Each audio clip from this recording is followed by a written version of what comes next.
ए आलोचना को मु समस्त को स्वागत करुच्ची। मु सुधीर पट्टनायक मोर प्रिय बंधु और ओडिशार जड़े विशिष्ट विप्लवी योद्धा समाज विज्ञानी लेखक स्तंभकार श्री राजेंद्र षडंगीकर जन्मदिन में गला परठू मार्च 27 2008 चली गले मैंने जन्मदिन में किसी ना किसी कार्यक्रम आयोजन किंतु जेहेतु लॉकडाउन चली फिजिकली कौन से आलोचना कौन से कार्यक्रम करवाटा असुविधा होची से दृष्टि आज प्रस्ताव आसला किसी गोटे आलोचना आम करवा और से आलोचनाटा श्री नटवर षडंगीकर प्रिय विषय वस्तु गोटे बाछि नेलु से लिखि चली समदृष्टि गोटे आलोचना भी से कर समदृष्टि पृष्ठ निकटरे समाज रे भी गोटे भल लेखा बाहरी आमे भाविलु जे आमे समस्ते के ताऊपर विचार करिबा जे प्रकृत रे मरुभूमि कहीं बढ़ी चली तार कारण कौन और आमे कुआड़ को जाऊचे विश्वस्तर परिस्थिति मरुभूमि बढ़िया को लेकिन कौन रही आमे आमे एबे आमे कौन कर परिबा आमे एठू आगो केमदी जाई परिबा हमर जो राजनेता हमर जो नीति निर्धारक माने अछंती माने हमर प्रकृत प्रसंग गुड़ा को ऊपर केबे भी ध्यान दौ नाहंती और जो गुड़ा को अण प्रसंग गुड़ा जोटा प्रसंग हेबा कथा भी नुह ताको ही सब बेले प्रसंग करिक रखुछंती जेहेतु गणमाध्यमटा कॉर्पोरेट गणमाध्यमटा सेमानक हाथ से काम आज आम चेष्टा करवा सार माध्यम प्रोफेसर वीरेंद्र नायक आमर जड़े विशिष्ट समाज विज्ञानी गणित तालीम प्राप्त होते भी समाज विज्ञानी मानकर घोर संकट ओडिशा रे प्रोफेसर वीरेंद्र नायक से स्थान अधिकांश पूरण करती से लिखती और समदृष्टि जो मैंने पढ़ी से भल भाव जानी केते उच्च कोटीर और गवेषणा उपलब्ध लेखा से प्रकाश लिखि चली और समदृष्टि प्रकाश कर समदृष्टि पत्रिकाटा पाखे कृतज्ञ जे से एत उच्चकोटर लेखा सब लिखि पारुछंती ये बापा संगे श्री नटवर षडंगी आपण माने जानिथिबे विशिष्ट जैव चाषी चाषी हिसाब से आपण जानती किंतु सी एमिति लोक जे कि प्रत्येक प्रसंग रे गोटे पक्ष रखती आ निर्भय मु वर्तमान प्रोफेसर वीरेंद्र नायक को देवी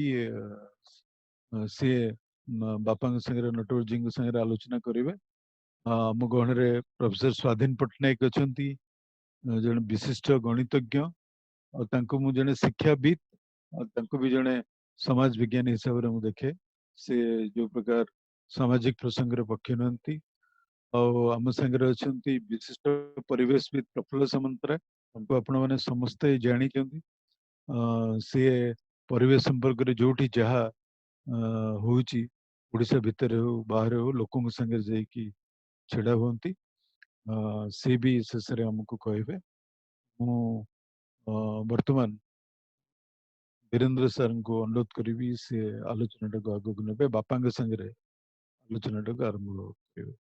धन्यवाद। जो विषय वस्तु आज रखा है मरुभूमि कहीं बढ़ी चिंता करवा कि ये विषय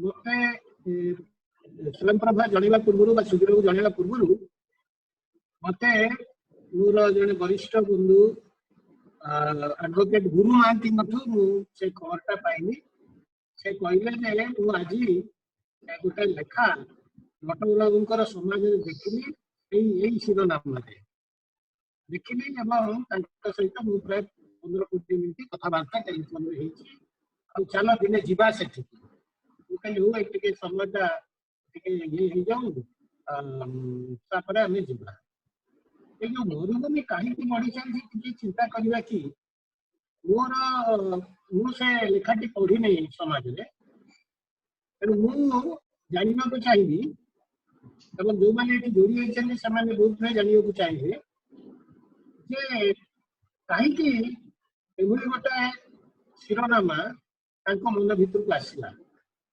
କଣ ଯେ ଚିନ୍ତା କଲେ ଏଇ ମରୁଭୂମି ବଢିବା ସମ୍ପର୍କରେ, ଯାହା ସେ ସର୍ବସାଧାରଣଙ୍କୁ ଜଣାଇବା ପାଇଁ ଚାହାନ୍ତି। କଣ କୋଉ କାରଣ ଭୂମିର ବୃଦ୍ଧି ପାଇଁ ଏଇଠି ଟିକେ ସୂଚନା ଦେଇଦିଏ, ଯୋଉଟା କି ନଟବରବାବୁ ଆମର ଗୋଟେ ଅନୌପଚାରିକ କଥାବାର୍ତ୍ତାରେ କହୁଥିଲେ ଯେ ୟୁନାଇଟେଡ ନେସନ ଗୋଟେ ମଧ୍ୟ ଏଇ ସମ୍ପର୍କରେ ଗୋଟେ ଯୋଉ ପରିବେଶ ଯୋଉ ଚେଞ୍ଜ ହଉଛି, କ୍ଲାଇମେଟ ଚେଞ୍ଜ ହଉଛି, ସେ କ୍ଲାଇମେଟ ଚେଞ୍ଜ ବିଷୟରେ ଆମର ମାନ୍ୟବର ପ୍ରଧାନମନ୍ତ୍ରୀ କଣ କହିଛନ୍ତି ସେ ବିଷୟରେ ସେ କହୁଥିଲେ। କିନ୍ତୁ ମୁଁ ଏଠି କହିଦେବାକୁ ଚାହେଁ ଯେ ୟୁନାଇଟେଡ ନେସନର ପ୍ରତ୍ୟେକ ବର୍ଷ ଗୋଟେ କନଭେନସନ ହୁଏ, ପ୍ରତ୍ୟେକ 2 ବର୍ଷରେ ଥରେ ଗୋଟେ କନଭେନସନ ହୁଏ, ବାଇନିଆଲ କନଭେନସନ। ସେ କନଭେନସନଟା ନାଁ ହେଉଛି united nations convention to combat desertification. ମରୁଭୂମିକରଣକୁ ପ୍ରତିହତ କରିବା ପାଇଁ ଜାତିସଂଘ ତରଫରୁ ଗୋଟେ କନଭେନସନ ହୁଏ।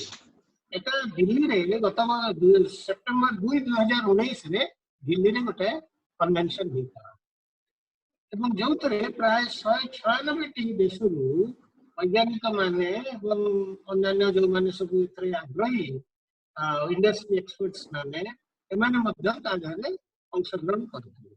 ତେଣୁ ଡେଜର୍ଟିଫିକେସନ ବା ମରୁଭୂମିକରଣକୁ ନେଇ ବୋଧହୁଏ ସାରା ବିଶ୍ୱ ବିବ୍ରତ ଅଛି, ସାରା ବିଶ୍ୱ ଚିନ୍ତା କରୁଛି।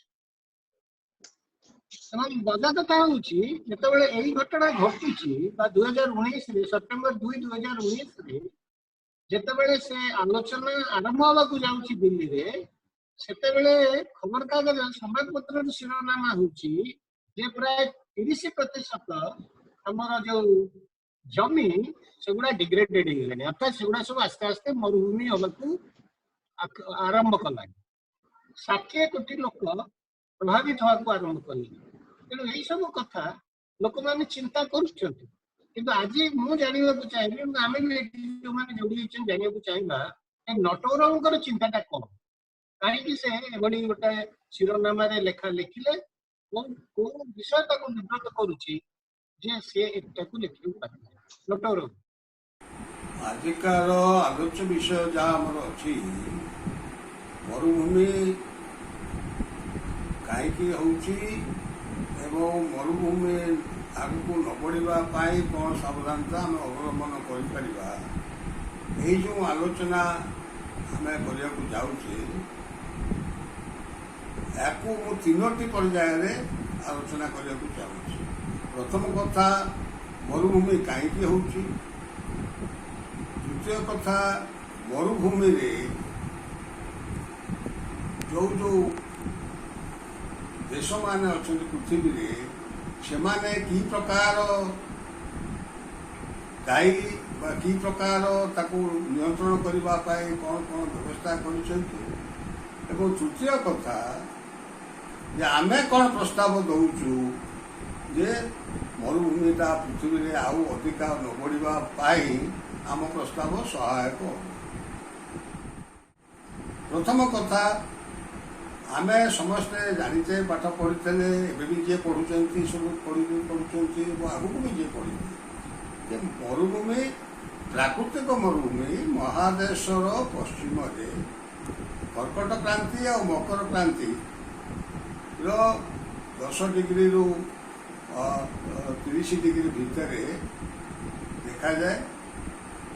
ଯେଉଁଠି ମରୁଭୂମି କହିଲେ ସେଠି ବର୍ଷା କମ୍ ହୁଏ, ବାର୍ଷିକ 100 ମିଲିମିଟରରୁ 250 ମିଲିମିଟର ବର୍ଷା, ଉଦ୍ଭିଦ କିଛି ହୁଏ ନାହିଁ, ବାଲୁକାମୟ, ଜୀବଜଗତ ତିଷ୍ଠିବା କଷ୍ଟ ହୁଏ, ଅତ୍ୟଧିକ ଉତ୍ତାପ ହୁଏ। ଏଇ ମରୁଭୂମିରେ ଆମ ଭାରତର ଥର୍ ମରୁଭୂମି, ରାଜପୁତନା ଥର୍, ଆରବ ମରୁଭୂମି, ଆମେରିକାର କାଲିଫର୍ଣ୍ଣିଆ ମରୁଭୂମି, ଦକ୍ଷିଣ ଆମେରିକାର ଆଟାକାମା ମରୁଭୂମି, ଆଫ୍ରିକାର ସାହାରା ମରୁଭୂମି, କାଲାହାରି ମରୁଭୂମି ଏବଂ ଅଷ୍ଟ୍ରେଲିଆର ପଶ୍ଚିମ ଅଷ୍ଟ୍ରେଲିଆ ମରୁଭୂମି, ଏଗୁଡ଼ିକ ମୁଖ୍ୟ ମରୁଭୂମି। ଇଏ ଲକ୍ଷ ଲକ୍ଷ ବର୍ଷ ହେଲା ଏମାନେ ଅଛନ୍ତି, କିନ୍ତୁ ଆଜି ସେ ମରୁଭୂମି ଯେତିକି ଜାଗାରେ ଥିଲେ ଆଜି ପୃଥିବୀର 1/3 କ୍ଷେତ୍ରଫଳ ମରୁଭୂମି ପାଲଟିଗଲାଣି, ଯାହାକି ମଣିଷକୃତ ମରୁଭୂମି। ଆମେ ଆମର ଭାରତ ଆଡ଼େ ଦେଖିବା, ଭାରତରେ ଯେଉଁ ଥର୍ ମରୁଭୂମି, ସେ ଥର୍ ମରୁଭୂମି ରାଜସ୍ଥାନର କିଛି ଅଞ୍ଚଳ ଯାଏ ତାର ପ୍ରଭାବ ଥିଲା, କିନ୍ତୁ ଆମେ ବିକାଶ ନାଁରେ ଯେଉଁ ଆରାବଳୀ ପର୍ବତମାଳା ଥିଲା ଉତ୍ତରରୁ ଦକ୍ଷିଣକୁ, ଯେଉଁଟାକି ସେ ମରୁଭୂମିର କୁ ବନ୍ଦ କରି ରଖିଥିଲା, ସେ ଆରାବଳୀ ପର୍ବତକୁ କାଟିକିରି ପୁରାପୁରି ଚୁନା କରିଦେଲୁ, କଂକ୍ରିଟ ଜଙ୍ଗଲ କଲୁ। ତେଣୁ ସେଇ ମରୁଭୂମି ବର୍ତ୍ତମାନ ମାଡ଼ି ଆସିଲାଣି ମଧ୍ୟପ୍ରଦେଶର ବୁନ୍ଦେଲଖଣ୍ଡ ପର୍ଯ୍ୟନ୍ତ। ଆମର ଦର୍ଶକ ବନ୍ଧୁମାନେ ଜାଣିଥିବେ, ଶ୍ରୋତା ବନ୍ଧୁମାନେ ଜାଣିଥିବେ ଯେ ଗଲା 2-3 ବର୍ଷ ତଳେ ବୁନ୍ଦେଲଖଣ୍ଡରେ ଏଭଳି ମରୁଡ଼ି ପଡ଼ିଲା ଯେଉଁଥିରେ କି କିଛି ଫସଲ ହେଲାନି, ଆଡ଼େ ସରକାର କିଛି ଖାଦ୍ୟ ଦେଇପାରିଲେ ନାହିଁ। ସେଠି ମା ମାନେ ତାଙ୍କ ପିଲାକୁ ବଞ୍ଚେଇବା ପାଇଁ ଘାସକୁ ରୁଟି କରି ଲୁଣ ଲଗେଇ ତାଙ୍କୁ ଦେଲେ। ଇଏ ହେଲା ଏଇ ଯେଉଁ ମରୁଭୂମି ବର୍ତ୍ତମାନ ଆମର ବୁନ୍ଦେଲଖଣ୍ଡ ଯାଏ ଆସିଲା, ଇଏ ହେଉଛି ମଣିଷକୃତ ମରୁଭୂମି। ସେମିତିକା ଆମେ ଜାଣିଥିଲୁ ଯେ ମିଶର ସଭ୍ୟତା, ନୀଳ ନଦୀର ଦାନ ମିଶରକୁ କୁହାଯାଏ ଇଜିପ୍ଟ, ଯେ ମିଶର ସେଇ ଯେଉଁ ମିଶର ସଭ୍ୟତା, ହଜାର ହଜାର ବର୍ଷର ସଭ୍ୟତା, ସିଏ ବର୍ତ୍ତମାନ ଲୋପ ପାଇ ଗଲାଣି। ଲୋପ ପାଇଲା କେମିତି ନା, ବର୍ତ୍ତମାନ ନୀଳ ନଦୀ ଉପରେ ଗୋଟେ ଡ୍ୟାମ୍ ହେଲା, ଅସ୍ୱାନ ଡ୍ୟାମ୍, ବିରାଟ ଡ୍ୟାମ୍ ଉତ୍ପତ୍ତି ସ୍ଥଳରେ, ଯାହାଦ୍ୱାରା କି ବହୁ ଗଛ କଟା ହେଲା ଏବଂ ଡ୍ୟାମ୍ ହେବା ଦ୍ୱାରା ଯେଉଁ ପାଣି ଆସିଲା ସେ ଗଛ କାଟିଦେବା ଦ୍ୱାରା ମୃତ୍ତିକା କ୍ଷୟ ହୋଇକରି ବୋହି ଆସିକିରି ବର୍ତ୍ତମାନ ନୀଳ ନଦୀ ପ୍ରାୟ ଭର୍ତ୍ତି ହୋଇଗଲାଣି। ଏବଂ ଭୌଗୋଳିକମାନେ, ବୈଜ୍ଞାନିକମାନେ, ପରିବେଶବିତ୍ମାନେ ହିସାବ କରୁଛନ୍ତି ଯେ 2026 ସୁଦ୍ଧା ମିଶରରେ ବା ଇଜିପ୍ଟରେ ଫସଲ ଉତ୍ପାଦନ 47% କମିଯିବ। ଏ କମ୍ କଥା ନୁହେଁ, 47% ଅଧାଅଧି କମିଯିବ। ତ ସେମିତିକା ଆମର କାଲିଫର୍ଣ୍ଣିଆ ମରୁଭୂମି ଥିଲା, ତାକୁ ଲାଗି ଓକ୍ଲାହୋମା ବୋଲି ଗୋଟେ ଜାଗା, ଗୋଟେ ବିସ୍ତୀର୍ଣ୍ଣ ଜାଗା ମିସୋରୀ ନଦୀ କୂଳରେ ଉପତ୍ୟକାରେ, ଯିଏ ଆମେରିକାର ଗହମ ପାତ୍ର ଥିଲା, ଫୁଡ୍ ବାଉଲ୍ ଥିଲା। ସରକାର କ'ଣ କଲେ, ତାଙ୍କ ସରକାର ସେଠି ଯେଉଁ ଆଦିବାସୀମାନେ ଥିଲେ, ଯେଉଁ କିଛି ରେଡ଼ ଇଣ୍ଡିଆନ ବଞ୍ଚିଥିଲେ, ତାଙ୍କୁ ସବୁ ଆଣିଲେ ଏ ଓକ୍ଲାହୋମାରେ ଥଇଥାନ କଲେ ଯେ ତୁମେ ଚାଷ କର। ସେ ବି ଭଲ ଚାଷ, ମାଟି ଜମି ଭଲ ଚାଷ ଜାଗା, ଫାଳେ ପକାଇଲେ ଗୋଟେ ହେବ। ଏଇଟା 1889 ମସିହା କଥା। 1889ରେ ଯେତେବେଳେ ସେମାନେ ଆସିଲେ, ସେମାନେ ତାକୁ ଦେଖି ଫସଲ କଲେ, ବହୁତ ଫସଲ ହେଲା ଏବଂ ସେମାନେ ଭାବିଲେ ବୋଧେ 10,000 ବର୍ଷ ଯାଏ ଆମେ ଆମର ପିଲାମାନେ ଏଠି ବଞ୍ଚିପାରିବେ ଏବଂ ଆମେ ଗୋଟେ ସଭ୍ୟତା ଗଢ଼ିବୁ ଏବଂ ଆମକୁ ଖାଦ୍ୟ ମିଳିବ। 1930 ବେଳକୁ ଦେଖାଗଲା ଯେ ସେଠି ଆଉ କିଛି ଫସଲ ହେଉନାହିଁ। ଫସଲ ତ ହେଉନାହିଁ, ସେ ଯେଉଁ ମୃତ୍ତିକା ଥିଲା ଉର୍ବର ମାଟି, ସେ ବାଲି ପାଲଟିଗଲାଣି, ଧୂଳି ହେଇଗଲାଣି। ତେଣୁ ଯେ ଖାଦ୍ୟ ପାତ୍ର ଥିଲା ସେଇଟା ମଧ୍ୟ ଧୂଳି ପାତ୍ର ହେଇଗଲା। ଏବଂ ମିସୋରୀ ନଦୀର ଲକ୍ଷ ଲକ୍ଷ ଟନ୍ ମାଟି, ଉର୍ବର ମାଟି ଯାଇକରି ସମୁଦ୍ରରେ, ମେକ୍ସିକୋ ଆଟଲାଣ୍ଟିକ୍ ମହାସାଗରରେ ଯାଇ ଗଦା ହେଉଛି। ଏବଂ ଆମର ଏ ପୃଥିବୀରେ ଚାରିଆଡ଼େ ମାତ୍ର 7 ଇଞ୍ଚ ବହଳର ମାଟି ଅଛି, ଯେଉଁଟାକୁ ଆମେ କୁହାଯାଉ ଟପ୍ ସଏଲ୍ କହୁ ବା ଉପର ମାଟି। ସେଇ ଉପର ମାଟିଟା ଏ ପୃଥିବୀରେ ଜୀବଜଗତକୁ ରକ୍ଷା କରେ। ବର୍ତ୍ତମାନ ସେ ମାଟି ସବୁ ଧୋଇ ହେଇଯାଉଛି ଏଇ ପ୍ରକାର। ଆପଣ ବ୍ରାଜିଲକି ଆସନ୍ତୁ, ଦକ୍ଷିଣ ଆମେରିକା ବ୍ରାଜିଲ ଆମର ଆମାଜନ ନଦୀ କୂଳରେ ବିରାଟ ଏକ ଦେଶ। ଆମାଜନ ନଦୀରେ ତା ବିଶ୍ୱମଣ୍ଡଳୀୟ ଅରଣ୍ୟ ଯେଉଁଥିରେ କି ଦିନ ଦ୍ୱିପହରେ ସେଠି ଅନ୍ଧାର ଥିଲା। କିନ୍ତୁ ବ୍ରାଜିଲ ସରକାର ଆମେରିକା କଥାରେ ପଢ଼ି ତାଙ୍କର ଯେଉଁ ପ୍ରକାର କମ୍ପାନୀ ପ୍ରେମ ହେଲା, ଆଜି ଦିନରେ ସେଠି ଜଙ୍ଗଲ ପୋଡ଼ା ହେଉଛି ସରକାରଙ୍କ ପ୍ରୋତ୍ସାହନରେ ଏବଂ ଲକ୍ଷ ଲକ୍ଷ ନିୟୁତ ହେକ୍ଟର ଜଙ୍ଗଲ କାଟି ଦେଇକରି ସେଠି ଅର୍ଥକାରୀ ଫସଲ କମ୍ପାନୀ ମାନେ କରୁଛନ୍ତି, ବାସ୍ ବିଭିନ୍ନ ଶିଳ୍ପ, ଯାହା ଫଳରେ ସେ ବ୍ରାଜିଲ ବର୍ତ୍ତମାନ ମଧ୍ୟ ମରୁଭୂମି ହେବାରେ ଲାଗିଲାଣି ଏବଂ ସେଠି ଏଭଳି ଭାବରେ ଅସୁବିଧା ହେଲାଣି ବର୍ତ୍ତମାନ ଯେ ସେଠାର ଯେଉଁ ଯୁବକମାନେ ଯୁବତୀମାନେ ତାଙ୍କର ଆଉ କିଛି କାମ ନାହିଁ, ସେ ସରକାରଙ୍କୁ କାମ ପାଇବା ପାଇଁ ଆସି ରାଜରାସ୍ତାକୁ ଆସୁଛନ୍ତି, ପାଟି କରୁଛନ୍ତି। ସେତେବେଳେ ସରକାର କହୁଛି ଆଉ କ'ଣ କରିବା, କାମ ତ କିଛି ନାହିଁ, ତୁମେ ଫୁଟବଲ ଖେଳ। ପୁଅ ପିଲାଙ୍କୁ କହୁଛନ୍ତି ଫୁଟବଲ ଖେଳ, ଝିଅ ପିଲାଙ୍କୁ କହୁଛନ୍ତି ସାମ୍ବା ନାଚ, ଅର୍ଦ୍ଧନଗ୍ନ ନାଚ, ତାକୁ ଦେଖିବେ, ଅନ୍ୟମାନେ ଉପଭୋଗ କରିବେ। ସେଇ କମ୍ପାନୀ ମାନେ, ବଡ଼ ଲୋକିଆ ମାନେ, ପଇସା ମାନେ, ସେଇଥିରେ ସେମାନେ ଯାଇକି ପହଞ୍ଚୁଛନ୍ତି। ଦକ୍ଷିଣ ଆମେରିକାରେ ପେରୁ ବୋଲି ଗୋଟେ ଦେଶ, ଆଣ୍ଡିଜ୍ ପର୍ବତମାଳାରେ, ଯାହାକୁ ମାଟି ଖୋଳିଦେଲେ 5000 ପ୍ରକାର ଆଳୁ ସେଠୁ ବାହାରୁଥିଲା, ଖାଲି ଖୋଳି ଦିଅନ୍ତି, ତାକୁ ତାଡ଼ିକିରି ଆଣିକିରି ନାଲି, ନେଳି, କଳା, ଧଳା ବିଭିନ୍ନ ପ୍ରକାର। ସ୍ପେନ୍ର ଆସିଲେ, ସ୍ପେନ୍ର ଲୁଟ୍ରା ମାନେ ୟୁରୋପରୁ ଆସିଲେ, ସେଠାର ଯେଉଁ ଲୋକ ତାଙ୍କୁ କୁହାଯାଏ ଇନକା, ସେ ଇନକାମାନଙ୍କୁ ବନ୍ଧୁକ ମୁନରେ ଜବତ କରି ସେମାନେ ତାକୁ ତାଡ଼ି ତୁଡ଼ି ସଫା କରିଦେଲେ। ସେ ପେରୁର ଲୋକମାନେ ଯେଉଁ ପାହାଡ଼ରୁ ଆଣ୍ଡିଜ୍ ପର୍ବତରୁ କାଟିକିରି ଯେଉଁ ଇଏ କରିଥିଲେ, ଜଳସେଚନର ବ୍ୟବସ୍ଥା ପଥର ପ୍ୟାକିଂ କରିକିରି, ସେ ଏତେ ଉନ୍ନତ ଧରଣର ଯେ ସେ ପଥରକୁ ପଥର ସେମିତି ଝୁଲିଥାନ୍ତି, ଯେଉଁଥିରେ କି ଗୋଟିଏ ବ୍ଲେଡ୍ ମଧ୍ୟ ଯିବ ନାହିଁ ଏବଂ ପାଣି ଟୋପେ ସେଥିରୁ ଯାଏ ନାହିଁ, ବାହାରକୁ ବାହାରି ଯାଏ ନାହିଁ, କେନାଲରେ ଆସେ ଗଛବୃକ୍ଷ ମାରେ। ଆଜି ତାକୁ ଦେଖିବାକୁ ପୃଥିବୀର ବିଭିନ୍ନ ଇଞ୍ଜିନିୟର ମାନେ ଆସୁଛନ୍ତି, ସେ କି କୌଶଳରେ କରିଥିଲେ। ଆଜି ସେ ପେରୁର ଯେଉଁ ମାୟା ସଭ୍ୟତା, ସେ ମାୟା ସଭ୍ୟତା ପୃଥିବୀରେ ଗୋଟେ ସମୟରେ ପ୍ରତିଷ୍ଠିତ ହୋଇଥିଲା, ମାୟା ସଭ୍ୟତା ଲୋପ ହେଇଗଲା। ଆଜି ପେରୁ ମରୁଭୂମି। ସେମିତି ଆର୍ଜେଣ୍ଟାଇନାରେ ଗୋଟେ ପ୍ରକାର ଘାସ ହେଉଥିଲା, କିଛି କିଛି ହେଉଛି ଆଲଫା ଆଲଫା। ସେ ଘାସ ଖାଇକିରି ତାଙ୍କର ଗୋରୁମାନେ ବଢ଼ୁଥିଲେ, କ୍ଷୀର ଆଉ ମାଂସ ଦୁଇଟା ଜାଗାରେ ଆର୍ଜେଣ୍ଟାଇନା ତାର ମୁଖ୍ୟ କାମ ଥିଲା। ସେମାନେ ଖାଉଥିଲେ, ବିକୁଥିଲେ, ବାହାରକୁ ପଠାଉଥିଲେ। ଏଇ ଯେଉଁ ବିଷ ଚାଷ ସେମାନେ କଲେ, ସାର କୀଟନାଶକ ବ୍ୟବହାର କରି, ଟ୍ରାକ୍ଟର ବୁଲଡୋଜରରେ ଚାଷ କରି, ବର୍ତ୍ତମାନ ଆଉ ଆଲଫା ଆଲଫା ଘାସ ସେଠି ନାହିଁ, ହେଉନାହିଁ, ଖୁବ୍ କମ୍ ହେଉଛି। ସିଏ ମଧ୍ୟ ମରୁଭୂମି। ଆଫ୍ରିକାରେ ଯେଉଁ କଙ୍ଗୋ ନଦୀ, ସିଏ ମଧ୍ୟ ବିଶ୍ୱମଣ୍ଡଳ କାଟିଲେ। ଘନ ଜଙ୍ଗଲ, ଦିନ ଦ୍ୱିପହରେ ଅନ୍ଧାର, କିନ୍ତୁ ତାକୁ ଲୁଟରା ମାନେ ୟୁରୋପରୁ ଆସି କାଟି କୁଟି ସଫା କରିଦେଲେ ଏବଂ ସେଠି ମଧ୍ୟ ମରୁଭୂମି। ସମୁଦାୟ ଆଫ୍ରିକାଟା ବର୍ତ୍ତମାନ ମରୁଭୂମି। ଆଫ୍ରିକାର ଯେଉଁ ଇଥିଓପିଆ ବୋଲି ଗୋଟେ ଦେଶ, ସେ ଦେଶର ଇଥିଓପିଆର ତାଙ୍କ ଦେଶରେ ଅର୍ଥ ହେଉଛି ଘିଅ ମହୁଲ ଦେଶ। ବର୍ତ୍ତମାନ ଏଇ ମରୁଭୂମି, ସାହାରା ମରୁଭୂମି, ସେ ଯାଏ ମାରି ଯାଇକରି ସେ ଇଥିଓପିଆରେ ଦୁର୍ଭିକ୍ଷ ମରୁଭୂମି। ସମୁଦାୟ ଆଫ୍ରିକାଟା ବର୍ତ୍ତମାନ ମରୁଭୂମି, ପ୍ରାୟ ମରୁଭୂମି ପାଲଟିଗଲା। ସେମିତି ଅଷ୍ଟ୍ରେଲିଆରେ ମେରିନୋ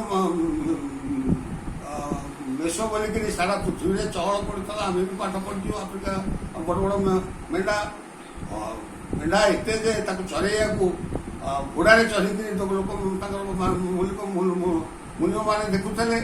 ଆଜି ସେ ଭିକ୍ଟୋରିଆ, ଆଜି ତାଙ୍କର ଗୋଟେ ସମତଳ ଅଞ୍ଚଳ, ଘାସ ଯେଉଁଠି ବହୁତ ହେଉଥିଲା, ସେ ଭିକ୍ଟୋରିଆ ଆଜି ମରୁଭୂମି ହେଇଗଲା।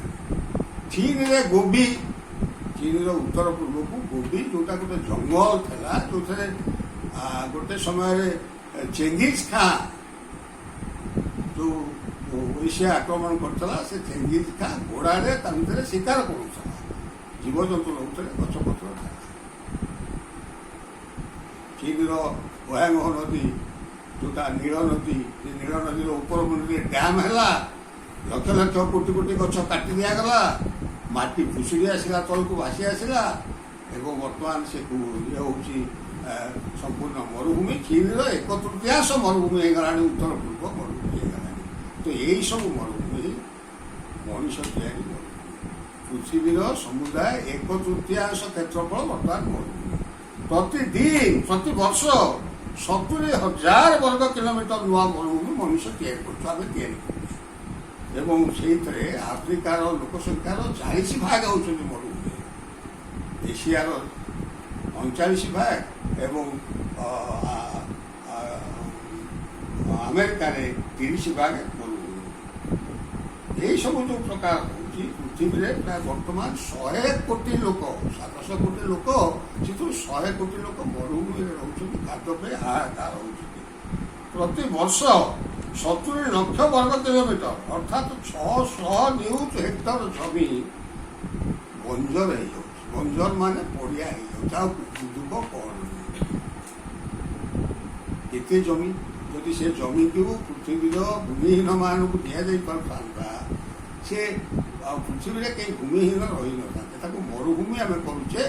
ଏବଂ ଇଏ କାହିଁକି ହେଉଛି ନା ଏଇ ଯେଉଁ ବିକାଶ ନାଁରେ ଯେଉଁ ବିନାଶ କାମ ଚାଲିଛି, ବଡ଼ କାରଖାନା, ବଡ଼ ବଡ଼ କୃଷି ଯନ୍ତ୍ରପାତି ଚାଲୁଛି, କାରଖାନା ଚାଲୁଛି, ତାରି ଫଳ ହେଉଛି ଯେ ମରୁଭୂମି ତିଆରି ହେଉଛି। ପୃଥିବୀର 120 କୋଟି ଲୋକ ବର୍ତ୍ତମାନ ଗରିବ ସୀମାରେଖାର ତଳେ। ଆମ ଭାରତରେ ସେହି ସଂଖ୍ୟା ହେଉଛି ପ୍ରାୟ 40 କୋଟି। ଓଡ଼ିଶାରେ 1.5 କୋଟି ଲୋକ ଗରିବ ସୀମାରେଖାର ତଳେ। ଯଦି ଧନ ଯେଉଁ ତିଆରି ହେଉଛି, ବିକାଶରେ ଯେଉଁ ତିଆରି ହେଉଛି ସମ୍ପତ୍ତି, ସେ ସମ୍ପତ୍ତି ପୃଥିବୀର ଆଙ୍ଗୁଠି ଗଣିଲା ଭଳିଆ କେତେ ଜଣ ଲୋକଙ୍କ ପାଖରେ, ହୁଏତ ପୃଥିବୀରେ 500 ଲୋକରୁ ବେଶୀ ହେବେନି, ଭାରତରେ 20 ଲୋକରୁ ବେଶୀ ହେବେନି। ଜଣେ ଆମ୍ବାନୀ ଆଉ ଆଦାନୀଙ୍କର ପ୍ରତି ସେକେଣ୍ଡର ଯାହା ଆୟ, ଜଣେ ସାଧାରଣ ଭାରତୀୟର 10 ବର୍ଷର ଆୟ ମଧ୍ୟ ସେତିକି ନୁହେଁ, ତାଙ୍କର ସେକେଣ୍ଡର ଯାହା ଆୟ। ତେଣୁ ଏ ବିକାଶ ମାଧ୍ୟମରେ ପୃଥିବୀରେ ମରୁଭୂମି ତିଆରି ହେଉଛି ଏବଂ ଗରିବୀ ତିଆରି ହେଉଛି ଏବଂ ଏସବୁ ପ୍ରତି ରାଷ୍ଟ୍ରମାନଙ୍କ ସ୍ୱୀକାରରେ ହେଉଛି। ଭୂମଧ୍ୟ ସାଗରୀୟ ଦେଶ ପର୍ତ୍ତୁଗାଲ, ଇଟାଲୀ, ସ୍ପେନ୍, ଗ୍ରୀସ୍, ଏ ଅଞ୍ଚଳଟା ଏଭଳି ଭାବରେ ପ୍ରକୃତିର ସୌନ୍ଦର୍ଯ୍ୟ ଯେ ସେଇଟାକୁ ମର୍ତ୍ତ୍ୟର ନନ୍ଦନକାନନ କୁହାଯାଇପାରେ। ଏହିଭଳି ଅବସ୍ଥା ଥିଲା। ସେଠି ମଧ୍ୟ ସେଠାର ଲୋକମାନେ ପାହାଡ଼ରୁ ପଥର କାଟିକିରି ଯେଉଁ କେନାଲ କରିଥିଲେ ଏବଂ ତଳେ ସବୁ ସେ ଷ୍ଟେୟାର ଫାର୍ମିଂ କରିଥିଲେ, ଥାକ ଥାକ କରିକିରି ବନ୍ଧ ଦେଇକିରି ଚାଷ କରିଥିଲେ, ସୋପାନ ଚାଷ ତାକୁ କୁହାଯାଏ। ଏବଂ ସେଠି କ'ଣ ନ ହେଉଥିଲା, ଯେମିତିକା ଅଙ୍ଗୁର, ସେଓ, ନାଶପାତି, ଗହମ, ବାର୍ଲି, ଏବଂ ସେ ସୁନା ଭଳିଆ ଦେଶ ଥିଲା। କ'ଣ ହେଲା, ଲୋକମାନେ ଦେଖିବାକୁ ଆସିଲେ, ଭାରି ପ୍ରାକୃତିକ ସୌନ୍ଦର୍ଯ୍ୟ। ଯେତେବେଳେ ଦେଖିବାକୁ ଆସିଲେ ଲୋକେ, ସେତେବେଳେ ଲୋକମାନଙ୍କୁ ଆସିବା ପାଇଁ ଯେଉଁମାନେ ପରିଦର୍ଶକ ଆସିଲେ, ଯେଉଁ ତାକୁ କି ଶିଳ୍ପ କହିବା, ତାକୁ ପର୍ଯ୍ୟଟନ ଶିଳ୍ପ ବଢ଼ିଲା, ହୋଟେଲ ତିଆରି ହେଲା, ମୋଟେଲ ତିଆରି ହେଲା, ବ୍ରଥେଲ ତିଆରି ହେଲା, ପାର୍କ ତିଆରି ହେଲା, ବିଭିନ୍ନ ପ୍ରକାର ସୌଖିନ ଜିନିଷ ତିଆରି ହେଲା। ଜଙ୍ଗଲ କାଟିକିରି ହଜାର ହଜାର ବର୍ଷର ଗଛ, ସେଠି ଯେଉଁ ଭେନିସ୍ ବୋଲି ଗୋଟେ ସହର ଅଛି, ଇଟାଲୀର ଭେନିସ୍, ସେ ସହରରେ କାଠରେ ତିଆରି ଘର ଆଜିକି 10,000 ବର୍ଷ ହେଲା ଅଛି। କାଠରେ ପାଣି ଭିତରେ ବୁଡ଼ିକିରି ତା ଉପରେ କୋଠା ଘର ଅଛି। ସେଇଭଳିଆ କାଠ ସବୁ ପଦା ହେଇଗଲା। ଯଦି ପଦା ହେଇଗଲା, ବର୍ତ୍ତମାନ ସେଇ ସବୁ ଦେଶରେ ଅର୍ଥନୈତିକ ଅବସ୍ଥା ଏତେ ଦୁର୍ବଳ, ଏଭଳି ଭାବରେ ସେମାନେ କାଙ୍ଗାଳ ହେଇଯାଇଛନ୍ତି, ଦୁର୍ବଳ ଗରିବ ହେଇଯାଇଛନ୍ତି ଯେ ସେ ୟୁରୋପିଆନ ୟୁନିୟନ ପଇସା ଦେଲେ ସେମାନଙ୍କ ପାଟିକୁ ଭାତ ଯିବ, ରୁଟି ଯିବ, ପଇସା ଋଣରେ ବୁଡ଼ି ଯାଇଛନ୍ତି। ସେଠି ମରୁଭୂମି ହେଇଗଲା। ଏବଂ ସେ ଗ୍ରୀସ୍ ସଭ୍ୟତା, ରୋମ୍ ସଭ୍ୟତା ପୃଥିବୀରେ ସମସ୍ତଙ୍କୁ ଆଲୋକ ଦେଖାଉଥିଲା। ଗୋଟେ ସମୟରେ ପୃଥିବୀର ବଡ଼ ବଡ଼ ବୈଜ୍ଞାନିକମାନେ, ଦାର୍ଶନିକ ସେଇ ଜାଗାରେ ଏଇଭଳି ଭାବରେ ଯେଉଁ ମରୁଭୂମିମାନ ବଢ଼ି ଚାଲିଛି ଏବଂ ପ୍ରତିଦିନ ଏ କାମ ଚାଲିଛି, ଇଏ ବିକାଶ ନାଁରେ ବିନାଶର କାମ। ବିକାଶ କାହାର ହେଉଛି ନା ଏକ ମୁଷ୍ଟିମେୟ ଲୋକଙ୍କର ହେଉଛି। ଏବଂ ଏ ବିକାଶ ଜନ୍ତାରେ ସମୁଦାୟ ପ୍ରକୃତିଟା ବର୍ତ୍ତମାନ ଝିଲିମିଲି ହେଇଗଲାଣି। ପ୍ରକୃତିର आम धर्षण करुचु प्रतिबेले प्रकृति को धर्षण मनुष्य करुच्ची। गांधी कही ये प्रकृति रे मनुष्यर आवश्यकता पे यथेष्ट अच्छी किंतु लोभ पे नहीं। तेणु आज आवश्यकता जो मानकर गोटी गोटी गरीब लोक से प्रकृति जहाँ पाइबार कथा पाई पार ना कहीं प्रकृति से ध्वंस कर किंतु एणे एमाने कंपानी माने मालामाल होउचंती एवं सेमानकर ध्यान नहीं जे तांकर जनातरे अजाणतरे से जानी पारुनांती।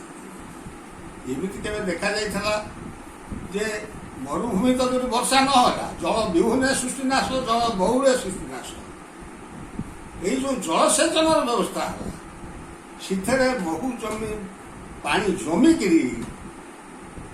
जमा होगी से जल मरुभूमि सृष्टि वाटर डेजर्ट पंजाब रे 10 लाख हेक्टर जमी पानी फसल हो पाने उर्वर जमी नदी सिंधु नदी सतलेज नदी ये सब उपत्यका से जमी बर्तमान पानी जमा होगी रही किसी फसल होमती क्या आम ओडिशा रे बरगढ़ बर्तमान सब तार मरुभूमि मरुड़ी कहीं मरुड़ी ना रासायनिक सार कीटनाशक व्यवहार कर यांत्रिक कृषि कले एवं एत परिमाण व्यवहार कले जो माटी मरीगला पानी तलू चलीगला पानी सुखीगला गछ ना तेणु सीटी वर्षा ना मरुभूमि एवं खाली से नुहे जेहेतु रासायनिक सार और कीटनाशक व्यवहार कर चाष कले सीटी घरे घरे कैंसर रोग से कहते आमर ये गोटे कैंसर डाक्तरखाना से कहीं छाड़ी पारना सार कीटनाशक कि सरकार तो छाड़ना ये विश्व समुदाय कौन विश्व समुदाय सीटा मिलित जातिसंघ हो वर्ल्ड बैंक हो WTO हो एवं पृथ्वीर 100-150 राष्ट्र जहाँ सब सभा समिति मीटिंग हो जना जाऊँगी बाहर सत्य जमीका से मरुभूमि पे चिंतित मरुभूमि हो जाऊँगी रखा जो भाई भाव में गोटे कीटो राजीनामा है कीटो जापान कीटो सीटी बसिक देश प्रकृति बहुत लोक रायो जेनेरियो जोटा ब्राजिल रे सीटी बसिक आलोचना कले प्यारिस चुक्ति है एबे कोरोना सकाशे इंटरनेट रे बा वर्चुअल मीटिंग रे लंडन रू गोटे मीटिंग होची जो थे सबू सरकार माने कहले जे नहीं एटा ये जो कथा आमे कहूँ से कथाटा से कहले जे वर्तमान पृथ्वी रे मरुभूमि बढ़ी जाऊँगी तेणु जो मीटिंग होची high level dialogue on desertification land degradation and drought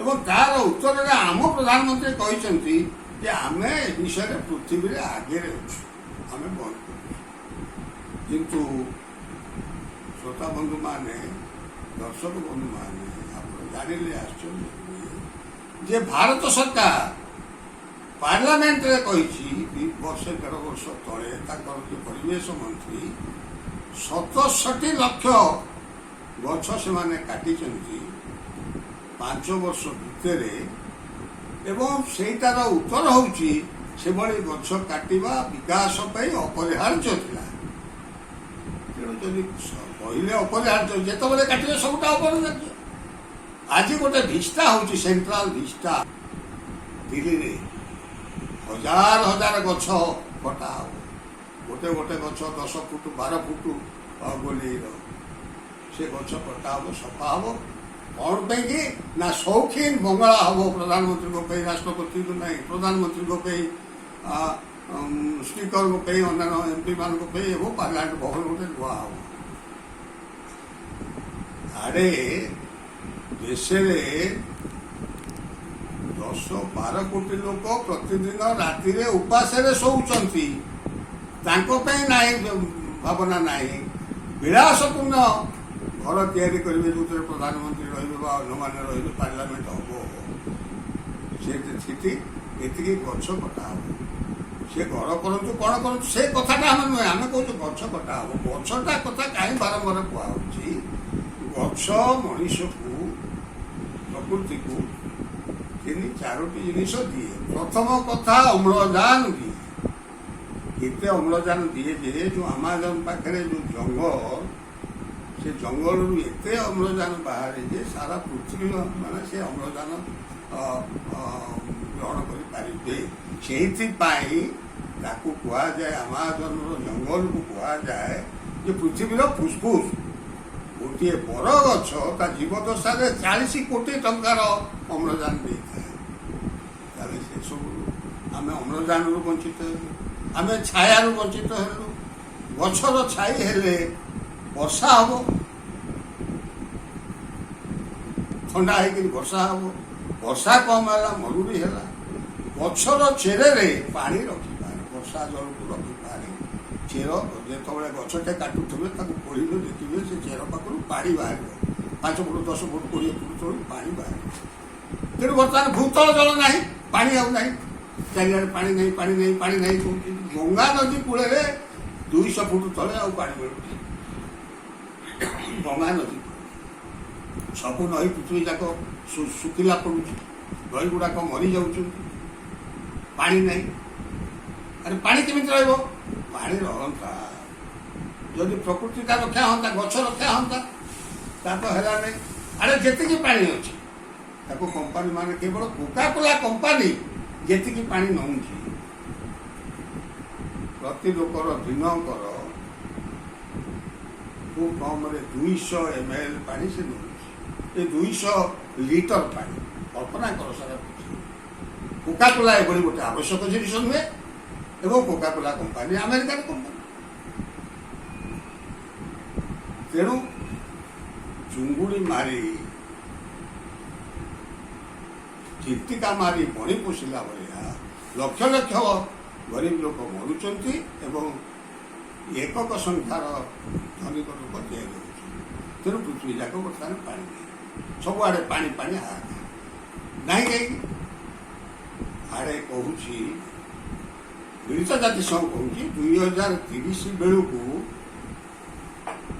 आम सस्टेनेबल डेवलपमेंट गोल निरंतर जीविका तैयारी आज तो 2021 है 21 आ 9 वर्ष ये गोटे दिवा स्वप्न एवं एमाने जी जेते कथा कहते ये कहीं निजे करूना भारत प्रधानमंत्री नुहे कि भारत देश नुहे अमेरिका नुहे ब्रिटेन नुहे फ्रांस नुहे कहीं करूना खाली कथार कहूँ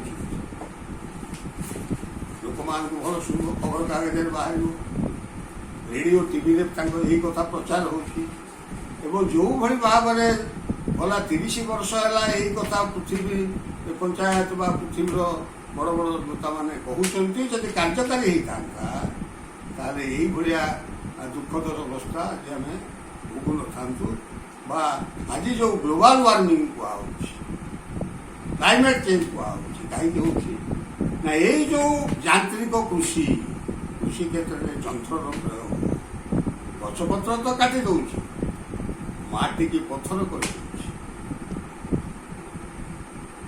जो सार औषध व्यवहार होदेह वायु को जाऊँगी नाइट्रोजेन नाइट्रोस ऑक्साइड जाऊँ सी ग्लोबल वार्मिंग साहय कही सारी आगु गांधी विचार चाष ये कथा से 1945 मसीहा कहते ना ये चाष ये रासायनिक कृषि ये कौन प्रकार मानव समाज हितकर ତେଣୁ ଆଜି ଯଦି ସରକାରମାନେ ପ୍ରକୃତ ଦେଶକୁ ବଞ୍ଚେଇବାକୁ ଚାହାନ୍ତି, ପ୍ରକୃତିକୁ ବଞ୍ଚେଇବାକୁ ଚାହାନ୍ତି ଏବଂ ମରୁଭୂମିଟାକୁ ବନ୍ଦ କରିବାକୁ ଚାହାନ୍ତି ତାର ଗତିଟାକୁ, ତାହେଲେ ସେମାନେ ଏଇ ଯେଉଁ ବଡ଼ ବଡ଼ ଶିଳ୍ପ ଟ୍ରାକ୍ଟର, ବୁଲଡୋଜର, ଜେସିବି ଏଗୁଡ଼ାକୁ ବନ୍ଦ କରୁଛୁ ଏବଂ ସାର ଔଷଧକୁ ବନ୍ଦ କରୁଛୁ। ସାର ଔଷଧକୁ ବନ୍ଦ ନ କରି ସରକାର ବେଳେବେଳେ କହୁଛନ୍ତି ସାର କମ୍ ପକାଇବେ କହୁଛନ୍ତି। ବଜାରରେ ଯଦି ସାର ଯେତେବେଳେ ବିକ୍ରି ହେଉଥିବ ସେଥିରେ କମ୍ କାହିଁ ପକାଇବେ? ତେଣୁ ତାକୁ ବନ୍ଦ କରୁଛୁ। ଆଡ଼େ କହୁଛନ୍ତି ସାର ଔଷଧ ନ ଦେଇ ଚାଷ କର, ସରକାର ଭାରତ ସରକାର କହୁଛନ୍ତି, ପୃଥିବୀରେ କହୁଛନ୍ତି, ଓଡ଼ିଶାରେ କହୁଛନ୍ତି। ସାଡ଼େ ପୁଣି କୃଷି ବିଭାଗ କହୁଛି ଅଧିକ ସାର ପକା, ଅଧିକ ସାର ପକା, ଅଧିକ ସାର ପକା। ଏଇଭଳି ଭାବରେ ଆମେ ଯଦି ପ୍ରକୃତିକୁ ବଞ୍ଚେଇବାକୁ ଚାହିଁବା, ନିଜେ ବଞ୍ଚିବାକୁ ଚାହିଁବା, ମରୁଭୂମିକୁ ପୁଣି ମରୁଭୂମି ଯେତିକି ଜମି ହେଇଛି ତାକୁ ପୁନର୍ଜୀବନ ଦେବାକୁ ଚାହିଁବା, ତାହେଲେ ଆମକୁ ଏଇସବୁ କଥା, ଇସ୍ରାଏଲରେ ତ ପୁଣି ମରୁଭୂମିଟାକୁ ସେମାନେ ସବୁଜ କରିଦେଲେ। ତେଣୁ ସେ ଯେଉଁ ମରୁଭୂମି ହେଇଛି ତାକୁ ଲୋକମାନଙ୍କୁ ଦିଆଯାଉ, ସେମାନେ ସେ ତାଡ଼ିବେ, ଚାଷ କରିବେ, ସେମାନେ ଫସଲ ଉତ୍ପାଦନ କରିବେ ଏବଂ ଏ ପୃଥିବୀରେ ଦାରିଦ୍ର୍ୟ ରହିବ ନାହିଁ। ଯଦି ଏ କଥା ନ ହୁଏ, ଆସନ୍ତା 50 ବର୍ଷ ଭିତରେ ଏ ପୃଥିବୀରେ ସବୁଜ ପୃଥିବୀ ଧୂସର ପୃଥିବୀ ହେଇଯିବ। ଏଠି ଜୀବଜଗତର କିଛି ରହିବନି, ମଣିଷ ନୁହେଁ, ପ୍ରାଣୀ ନୁହେଁ, ଉଦ୍ଭିଦ ନାହିଁ ଏବଂ ଆମେ ମଙ୍ଗଳ ଗ୍ରହ ଭଳି ଗୋଟିଏ ଗ୍ରହ ବା ଜୀବ ଶୂନ୍ୟ